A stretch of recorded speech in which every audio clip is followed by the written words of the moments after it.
fabrication work today. As you see, I've got some inch by inch mild steel angle iron, and I've got to cut 8 pieces to basically make 2 square boxes, and then I've got to make some risers. So I've already done 4 of these. There's one on the saw at the moment that I'm using just as a piece of packing, just to clamp some others in. So I'll show you what I'm doing. Let's go for a walk through the workshop.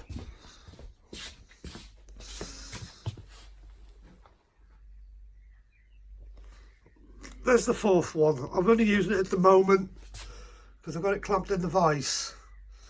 So I'm just going to put the angle on the 4 I haven't done any work on yet. I'm just going to put the angle on there. So here we go.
So that's the first 4 angles cut on these pieces of material. I've got the 4 to put on that side now, so I'm going to do some measuring, and there we go.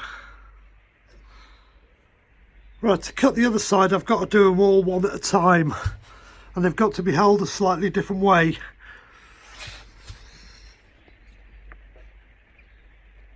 What I've done on the vise is I've just scribed a line so they can come up to the edge of the line. That gives me my distance. This isn't super critical, so I can adjust this in the jig when I'm welding them to get them properly square. So that's how I'm measuring them, and this is how they're going to be held in the vise to be cut. So let's bring the saw down. Buzz, buzz, buzz, and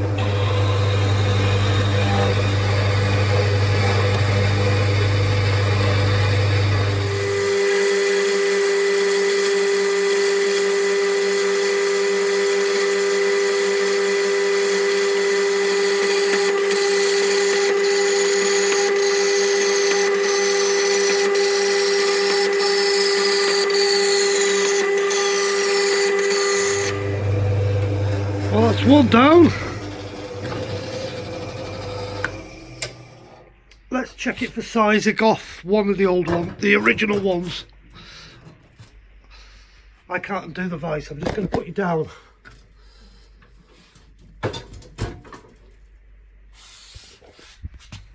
Right, this is the one I've just cut. Let's get her out.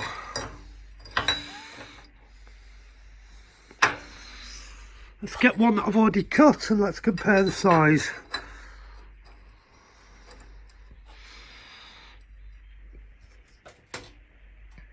So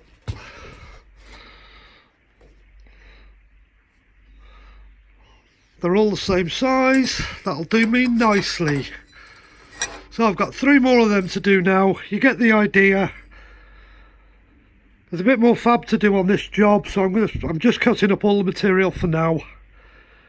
and then I'll bring you along with the rest of the fabrication on the job, and I'll show you what I'm making, and I'll show you what I'm going to use it for when I've finished it.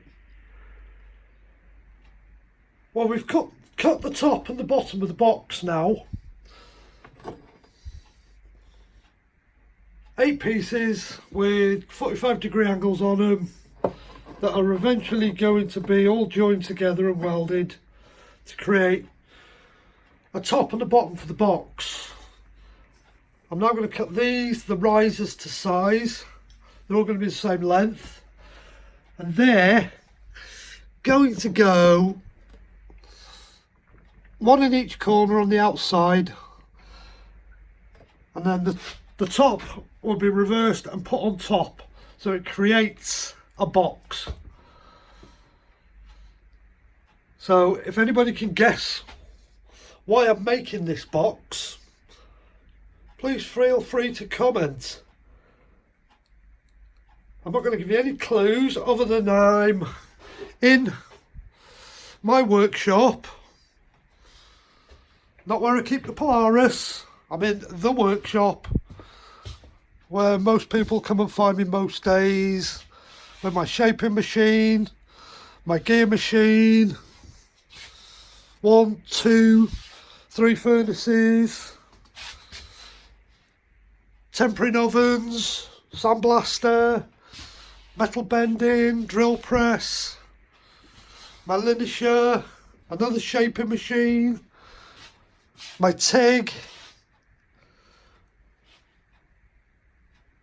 This is where I do most of my fabrication work. So if anybody can guess what I'm making this box for, comment.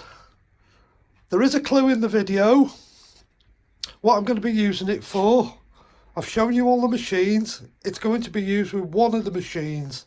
It's the only clue I'm giving you. So when I've finished it, if nobody's guessed it right, I'll show you what I've made and how I'm going to use it.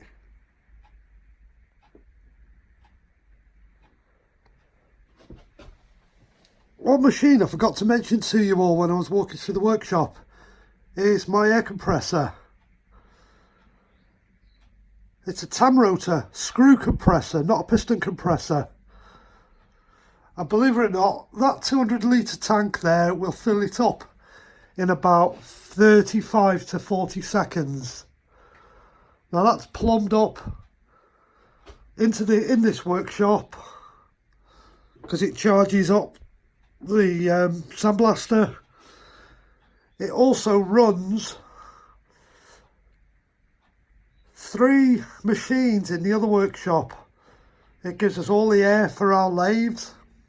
It gives us all the air for our CNC milling machine. So that's a machine I forgot to mention. That is the best air compressor I've ever owned.